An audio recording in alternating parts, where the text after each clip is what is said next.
Je suis la fierté qui unit 11 millions d'hommes et de femmes. 23 agences, plus d'une trentaine de guichets automatiques. Votre banque. Je suis la capitale du transit et du trafic. Plus de 160 000 clients satisfaits chaque année. Plus de 520 milliards de francs CFA de prêts octroyés par votre banque. Je suis le lien qui nous unit depuis plus de 20 ans. Un peuple, un pays, votre banque. NCA Bank est fier d'être au Bénin et désormais dans 4 autres pays. NCA Bank, le vrai visage de la banque.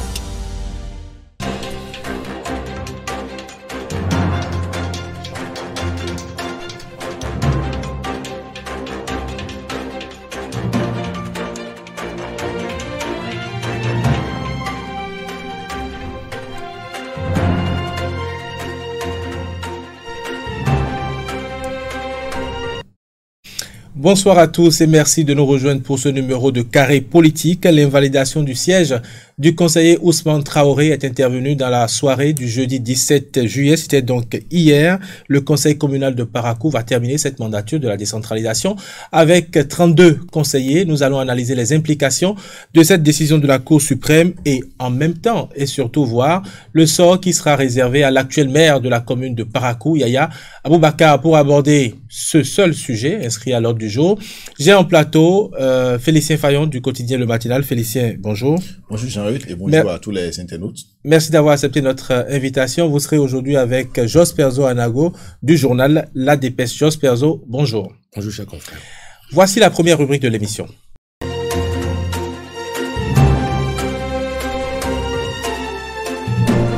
Avec un peu de retard, nous y sommes. Je vais vous demander de noter cette actualité, chers confrères. Je vais commencer d'abord par vous, Jos Perzo Anago. Quelle note donnez-vous à cette actualité? La Cour suprême a invalidé hier, jeudi 17 juillet, le siège du conseiller Ousmane Traoré du parti Force Cori pour un Bénin émergent. Quelle note donnez-vous à cette actualité? J'attribue à cette actualité la note 3.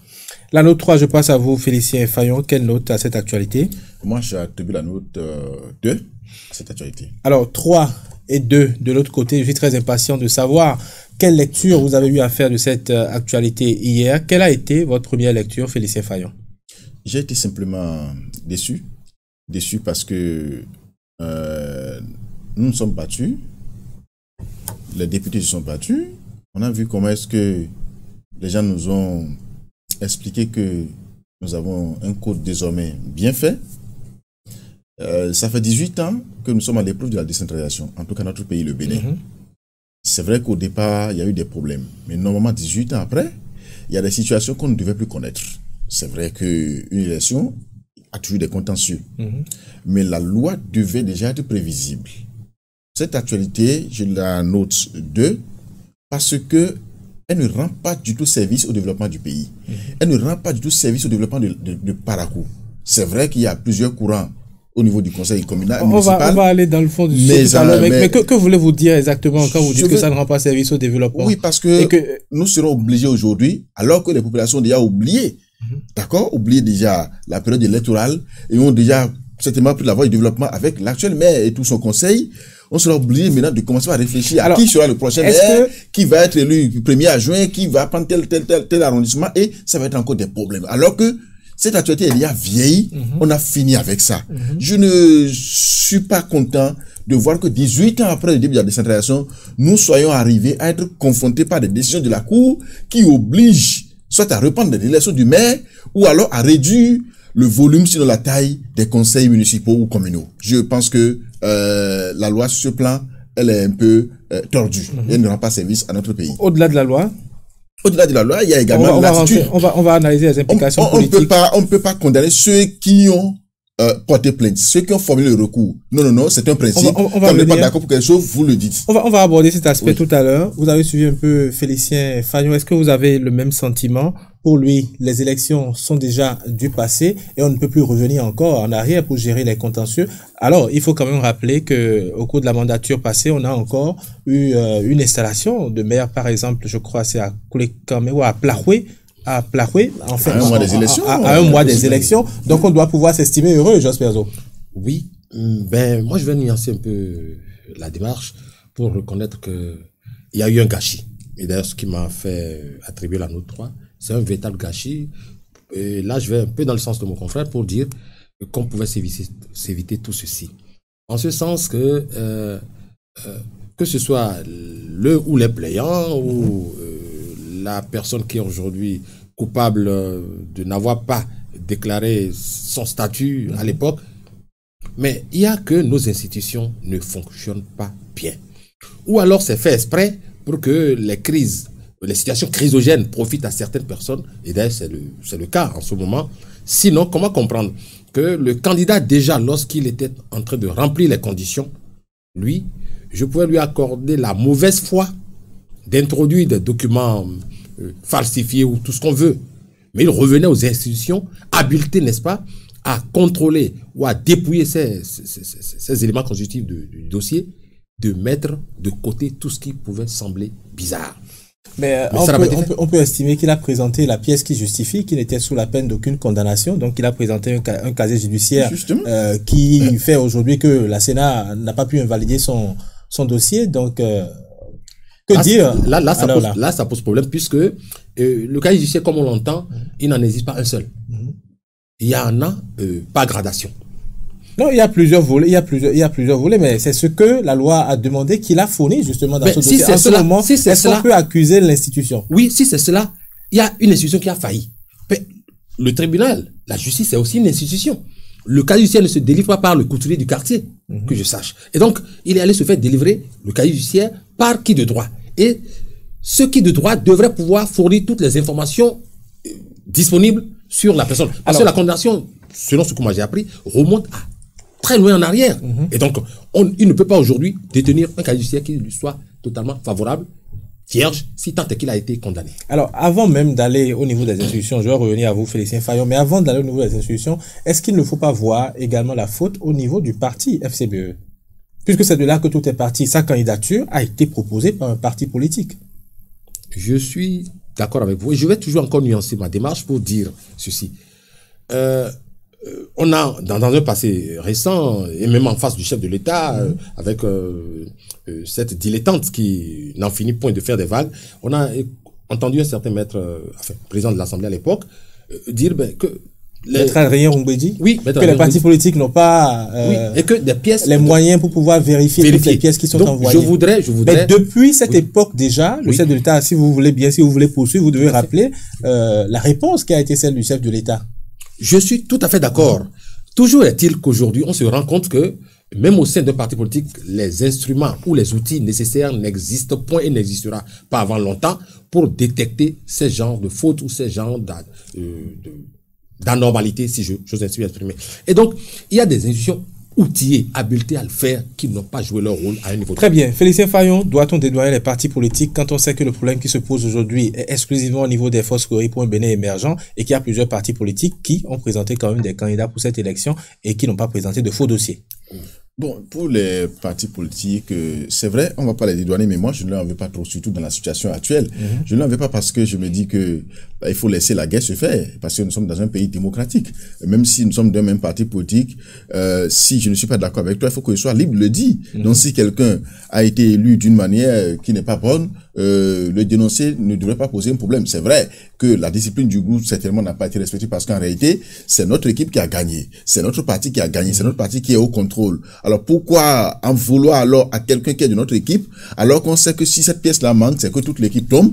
C'est là un peu, ça c'est un problème d'éthique. Ça, c'est carrément autre chose. Maintenant, je dis, on peut éviter tout ça à travers donc la loi. On peut régler ça avec la loi parce que on ne peut pas dire d'office que si quelqu'un est en faute, que le siège est carrément invalidé. C'est-à-dire que ce n'est pas l'élection de la personne, mais plutôt le siège. Ce qui d'abord réduit le nombre de conseils communaux. Oui, mais puisque c'est la loi, ça n'a pas été dit en l'air, c'est la loi. Mais justement, c'est ce que je dis, c'est là, la loi est un peu malade. C'est là, moi, je dis, il faut qu'on règle certains problèmes parce que ça crée maintenant un problème de développement. Voilà un maire installé. Voilà un maire qui a pris une allure déjà avec ses conseillers. Moi, je veux bien comprendre, et ceux qui nous suivent également veulent bien comprendre ce que votre développement, ce que vous êtes en train de dire. Vous voulez dire qu'il faut laisser des personnes qui sont sous le coup de condamnation, sur des listes électorales, aller participer à des élections, c'est ça? Je ne l'ai jamais dit. J'ai dit, on aurait pu assouplir la loi à ce niveau-là. Comment assouplir la loi? C'est-à-dire que, au lieu d'invalider carrément le siège, on peut demander au suppléant de prendre sa place si lui, il en remplit les conditions. au lieu d'invalider carrément le siège. Et la Cour n'a pas précisé n'empêche que ce sera toujours le siège d'un conseiller qui ne devait pas déposer sa candidature, qui ne devait même pas participer à l'élection. Pourquoi est-ce que c'est ça le véritable problème? Une suppléance? Pourquoi est-ce que c'est prévu? C'est pour que si l'autre, le titulaire a un problème, le suppléant puisse prendre. Ça veut dire que quoi? Si 10 conseillers communaux, municipaux ont des problèmes au niveau de la mairie de Parakou, par exemple, maintenant, il faut invalider les 10 sièges. Donc, on va réduire de 33 à 23 le nombre de conseillers municipaux. C'est là, moi, je trouve que la loi est un peu malade. Pourquoi ne posez-vous pas la problématique de la qualité de ceux qui participent aux élections et qui n'ont pas des dossiers à jour? Ça, c'est un autre problème. D'accord? Ça, c'est carrément un autre problème. Et nous l'avons dit, c'est les partis qui désignent. Le parti n'a pas un moyen de contrôle pour être sûr que les dossiers que celui-là a proposés, ces dossiers-là sont à jour. Sinon, que ça va être un problème de réforme carrément au niveau du pays où, aujourd'hui, où il faut faire en sorte que la Sénat soit en mesure d'aller sur un site, de taper en ligne, de vérifier si le casier judiciaire déposé par telle personne est à jour. Ça, il faut qu'on en arrive là. Ça, c'est un problème de technologie. Ça n'a rien à voir avec les partis politiques. C'est carrément le gouvernement. C'est une réforme étatique qu'il faut faire. Puisqu'on n'en a pas, on n'en est pas encore arrivé là. Et puis, comme il a dit tout à l'heure, ça va se faire, mais longtemps, il faudra attendre longtemps encore. Il faut quand même régler ce que nous pouvons régler à notre niveau ici, parce que je vois mal aujourd'hui le maire de Parakou perdre son poste, les CA perdent leur poste, les agents aussi perdent leur poste, et qu'on reprenne encore à zéro. C'est ça, il dit, ça pose un problème de développement. Jos Anago, Félicien Fayon dit, pourquoi dénoncer quelqu'un de son propre camp quand on sait par exemple que cette dénonciation fera invalider un siège, ou alors si cette dénonciation fera peut-être perdre même la mairie au parti politique? Mais moi, je pose la question autrement. Pourquoi voter contre quelqu'un qui a été désigné par son parti? Parce que celui dont le siège a été invalidé aujourd'hui avait voté contre le maire Yaya Aboubakar lors de la désignation du maire. Est-ce que le problème n'est pas vieux? Tout à fait, Jean-Eudes. Là-dessus, je suis d'avis avec vous, je suis en phase avec vous pour dire que il ne faut pas rechercher le fond du problème juste ici, mais ça remonte à très très loin en arrière, dans la mesure où, qu'ils nous souviennent qu'au premier jour des installations avec les mouvements, on a constaté qu'il y avait un camp qui était pratiquement contre l'actuel maire. Et donc, parmi les fondeurs, il y a cet élu qui est en train d'être déchu. Et donc, il ne se le cache d'ailleurs pas. Il a dit, à travers une conférence de presse qu'il a tenue hier, pour dire donc que lui, il sait qu'il était il faisait partie des fondeurs. Donc le problème était plus loin. Eh bien, si j'étais à la place d'un responsable, enfin, pour ne pas parler du maire, je n'agirais pas autrement. Parce que à fonctionner avec quelqu'un en qui je n'ai pas confiance, cela pouvait me poser problème. Et donc je pense que c'est dans cette droite ligne que le maire ou enfin, les autres membres du FCBE qui ne partagent pas le même point de vue que cet élu, ben, on choisit d'aller porter l'affaire devant la Cour suprême. Et puis, bon, ils se sont tirés dans les pattes. Ça, c'est une évidence. Mais je préfère encore me débarrasser d'un collaborateur en qui je n'ai vraiment pas confiance que de fonctionner avec. Les membres du parti FCBE qui sont allés déposer cette plainte ont-ils bien fait, selon vous? Non. Je dis non. C'est vrai qu'au début de l'émission, j'ai dit qu'on ne va pas en vouloir à ceux qui ont porté plainte parce que même si vous êtes ensemble, si quelqu'un fait quelque chose qui n'est pas bon, il faut le lui dire. Mais il ne faut pas vouloir faire des règlements de comptes. Les membres du parti FCBE, du moment où ils ont déjà la mairie, ils ont déjà tout ce qu'il faut et qui contrôlent la mairie de Parakou, je pense que s'il y avait même possibilité de retirer cette plainte, je ne sais pas à quel moment ça a été déposé, ils devraient mener cette démarche-là pour pouvoir la retirer. Mais si après les élections, que les membres de l'État du FCBE, sinon le plaignant a formulé cette plainte, je pense qu'il aura péché. Non seulement contre la personne, mais contre la population de Parakou. Vous êtes d'accord avec ce que dit Félicien Fayon parce qu'on a l'impression qu'il soutient l'illégalité? Je ne suis pas d'accord avec lui en ce sens que, je l'ai tantôt dit, il est malaisé de pouvoir travailler avec un collaborateur en qui on n'a pas confiance. C'est une question de confiance. Et puis, même au niveau du pouvoir d'État aujourd'hui, il faut constater, le chef de l'État ne fonctionne qu'avec ceux à qui il a confiance. Et donc, cela va de soi. Au-delà de la question de confiance, il y a aussi qu'il y a une question d'éthique. Et donc, c'est vrai, peut-être qu'au moment où il le faisait, ceux qui ont porté plainte, et donc j'attends d'avoir des informations fiables en ce sens, qu'il s'agit exclusivement des membres de FCBE, mais au moment où il le faisait, il ne s'attendait sûrement pas à ce qu'il y ait cette conséquence en cascade. Sûrement pas. Parce que je suis sûr que s'ils savaient mesurer les conséquences en Alors, cascade... juste après... Je voudrais réagir pour dire très que, rapidement. à force de vouloir vous débarrasser des collaborateurs qui vous créent des problèmes, au lieu de régler le problème, vous remettre en cause vous-même, c'est que vous finirez par finir avec tous vos collaborateurs, vous finirez par vider tout le monde et vous retrouvez seul. C'est ce à quoi on assiste aujourd'hui. Donc, je crois qu'il aurait été mieux pour Yaya Boubacar, si c'est lui le plaignant vraiment, de régler le problème qu'il a, le problème personnel qu'il a avec ce conseiller-là, pour que la paix revienne simplement. C'est quand même ça. On peut dire que Yaya Boubacar a voulu prendre sa revanche après le rejet de sa si c'est lui le plaignant, on peut le dire ainsi. Si c'est vraiment lui le plaignant, lors de la désignation du maire de Parakou. Bien sûr, si c'est vraiment lui le plaignant, mais il a mal fait. Parce qu'aujourd'hui, c'est lui qui paie son poste. Celui même dont on a invadé le ciel, lui va boire, c'est lui va rire, c'est lui prendre du champagne parce que il ne paie rien, il paie pratiquement rien. Puisque vous en parlez déjà, je vais rester avec vous. Vous pensez que Yaya Boubacar va quitter la mairie de Parakou? Je pense que le chef d'État a tenu un discours un peu avant les élections qui m'a plu. C'est-à-dire que le jeu peut être fait. Et tel qu'il a parlé, il dit « Je travaillerai avec tous les maires, quelles que soient les listes sur lesquelles ils seront donc élus. » Alors, aujourd'hui, si les autres partis veulent bien, c'est-à-dire BR et UP, ils peuvent toujours reconduire Yaya Boubacar. Ils peuvent toujours reconnaître Yaya Boubacar s'il n'y a pas d'autres visées derrière cette affaire et qu'effectivement on veut le développement de Parakou. Quelle visée il pourrait avoir alors que c'est les conseillers FCBE même qui sont allés porter plainte contre un des leurs? Non, quand je parle de visée, c'est que si par exemple Yaya Boubacar n'était pas bon et qu'on ne le voulait pas à la tête de la mairie, c'est clair que les autres partis vont se venger, mais je ne vois pas FCB et UP se mettre ensemble pour se venger contre Yaya Boubacar parce que, à mon avis, ils n'ont rien contre lui. D'accord? Maintenant, le jeu peut être... Mais est-ce que l'invalidation, est-ce que la décision de la Cour suprême ne remet pas aujourd'hui en compétition ou en lice les deux autres partis qui peuvent aujourd'hui aussi prétendre diriger la mairie? Même UP qui a 4 conseillers peut même postuler à la mairie. Un conseil de l'UP peut postuler, tout comme un conseil du BL peut postuler. Et c'est vrai que tout à l'heure, quand je venais, j'ai dit, mais est-ce que Parakou n'est pas en train de réclamer son véritable maire?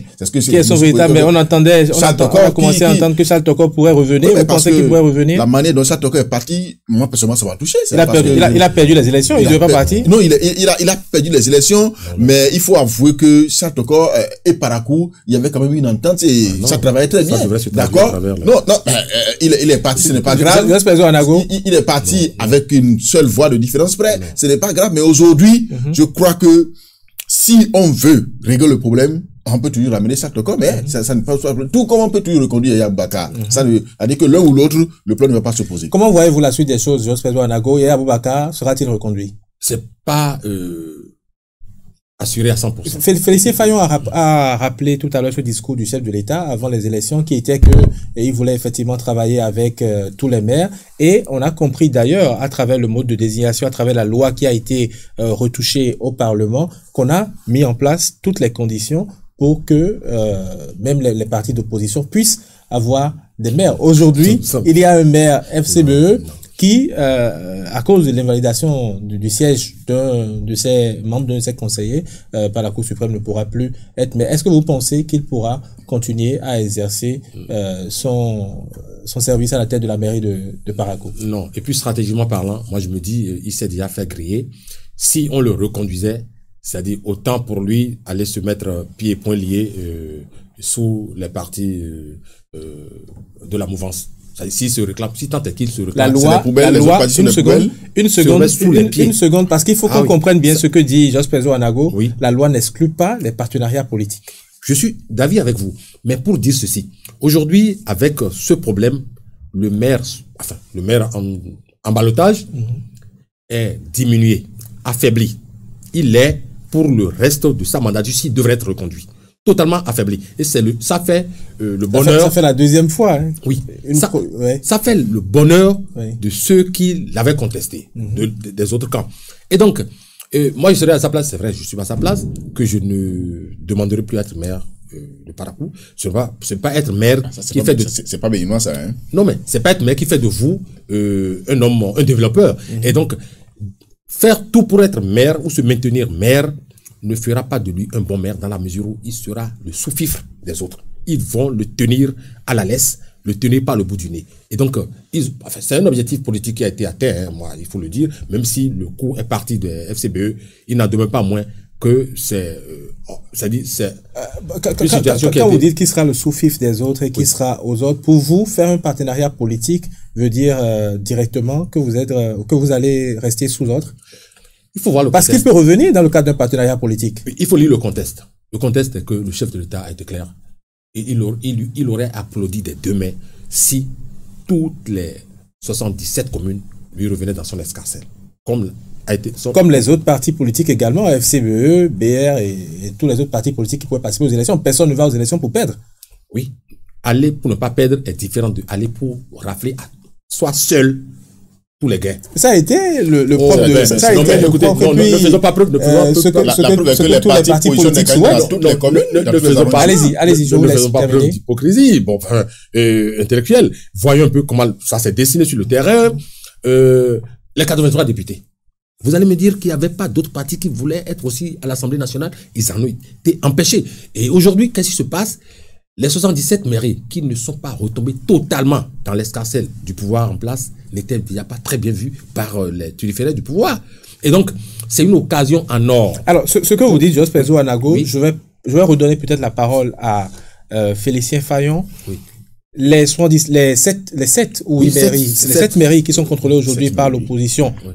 par la FCBE, n'étaient pas bien vues par le pouvoir. Est-ce que vous avez senti une seule action visant à mettre en cause ou à remettre en cause ces mairies qui ont été arrachées par l'opposition? Non. Je dis non parce que, vous savez, si par exemple le pouvoir, sinon que les partis au pouvoir, les partis qui aujourd'hui sont majoritaires et qui sont également majoritaires au niveau de l'Assemblée nationale voulaient faire tout pour arracher certaines communes, certaines mairies au parti de l'opposition FCBE, cette loi explicative n'aurait pas été votée.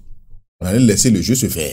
Et vous avez vu ce qui s'était passé à Parakou, où l'élection d'abord a échoué, où c'est entre eux, d'abord il n'y avait pas eu entente. Si ça se répétait pendant un certain nombre de fois, qu'est-ce qui allait se passer? C'est qu'on allait ouvrir les élections carrément. Et si on ouvre les élections, qu'est-ce qui prend? Les partis d'en Donc, face pouvaient prendre la mairie. Et pourtant, Parakou étant une très grande commune, une commune à statut particulier, et pourtant les partis au pouvoir sont allés prendre une loi qui a favorisé FCBE à Parakou et dans beaucoup d'autres communes. Ça veut dire qu'en réalité, les gens ne voyaient pas de mauvais œil FCBE avoir cette commune, même 8 ou même plus. Non, c'était pas. C'est vrai que l'objectif de chaque parti politique est de contrôler tout le pays. Maintenant, si vous n'arrivez pas à contrôler tout, ce n'est pas grave. Aujourd'hui, FCBE s'est tiré dans ses propres pattes et est en train de perdre cette grande commune.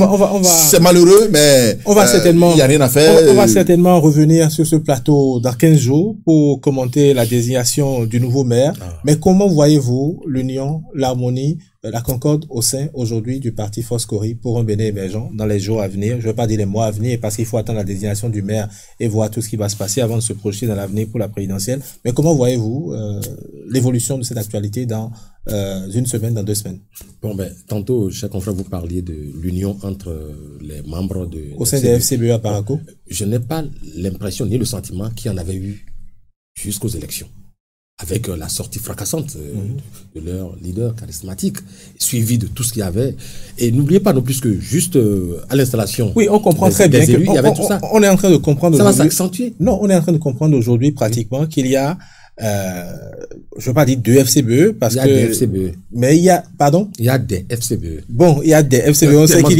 On sait qu'il y a FCBE avec Yaya Aboubaka, Garba Yaya et tous les autres qui sont allés aux élections, Rompé, j'oublie son nom. Théophile Yarou, très bien. On sait qu'il y a FCBE d'un côté et qu'il y a également FCBE d'un côté, puisqu'il y a d'autres qui sont avec Boni Yahi et jusqu'aujourd'hui, on ne sait pas encore quelle dénomination prendra le regroupement politique qu'ils ont. Donc, il y a FCBE. Nous parlons de ce parti FCBE qui est allé aux élections. On ne parle peu de Boni Yahi en réalité. C'est ça le sens de la question. Oui, mais évidemment, ce parti FCBE qui est allé aux élections a problème. Même avant cet événement. Ces élections. Oui, avant cet événement majeur là. Et donc, il y avait déjà de problèmes, il y avait de dissensions. Et si vous aviez observé il y a quelques semaines, quelques jours, on a remarqué qu'il y a une sorte de friction entre Yarou et Mpé, par exemple. À quel sujet? Nous n'avons rien vu, expliquez-nous. Vous aviez vu passer, par exemple, cette envie de Yarou de commencer par se positionner pour les présidentielles. Bon, je ne connais pas... Yarou sera candidat pour la présidentielle? J'ai dit, de vouloir se positionner. Ben, je n'ai pas dit qu'il veut être candidat. Ben, on a vu cela circuler sur les médias. Et donc, c'est dire qu'il y a toujours eu problème au sein de cette formation politique. Et donc, cet événement malheureux pour le parti qui se déroule en ce moment n'est que vient renforcer tout ceci. Oui, voilà que la suite logique. Félicien Fayon, pour terminer. On est à la fin de cette émission. Les élections dernières devraient être une occasion, une opportunité pour les FCBE de se remettre ensemble. Malheureusement, surtout cette actualité de Parakou finira par laisser ce parti-là voler donc en éclat. Je le dis parce que Rumpe manque effectivement de charisme pour bien conduire les destinées de ce parti-là. Je crois que ça va lui échapper, surtout que Boni Yaye et tous ceux qu'il faut sont en train de créer. Les démocrates a-t-on appris. De l'autre côté, c'est sûr que si ce parti peut-être naît, ça peut fragiliser cette FCBE-là qui est là en ce moment. Et qui peut conduire le parti selon vous, si vous dites que Rumpe manque de charisme pour tenir les rênes de ce parti? Vous savez, si c'est pas qu'il y a des questions régionalistes qui sont posées, Yarou, par exemple, aurait pu peut-être mieux conduire ce parti.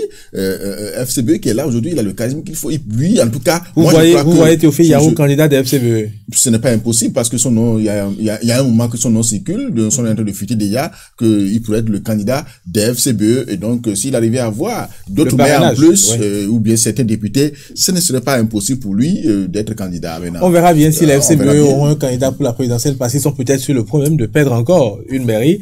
Ils sont sur le point puisque l'élection sera reprise. Ah oui, d'accord. Mesdames et messieurs, c'est la fin de cette émission. Merci de nous avoir suivis. On se retrouve la semaine prochaine pour un nouveau décryptage. À très vite.